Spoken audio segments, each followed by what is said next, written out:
Ақтөбе қаласы номер 60-шы жалпы білім беретін орта мектебінің 2-ші Л класс оқушысы Сейдулла Шымберген. Абай Құнанбаев. Ақ киімді денелі ақ сақалды, соқыр мылқау танымас тірі жанды, үсті басы ақ қырау, жүзі суық, басқан жері сығылап келіп қалдым. Дем алысы үскірік аяз бен қар, кәрі құдан қыз келіп әлек салды. Ұшпадай бұлтын киген оқ шырайтып, аяз бенен қызарып ажарланды.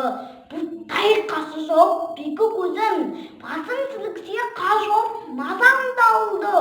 Борандай бұрқ-сарқ етіп долданғанда, алты қанат ақ орда үй шайқалды.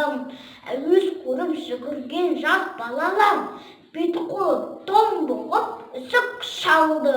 Шидем мен тон қабаттап киген малшы, бет қарауға шыдамай теріс айналдым. Қар тепкенге қажымыз қайран жылқы, титығы құруына азақ қалды. Қыспен бірге тұмсығын салды қасқыр, малшыларын қол қылма, итке малды, сонуға малды жайып күзетіңдер. Ұйқы өлтірмес қайрат, қыл-бұз қамалды.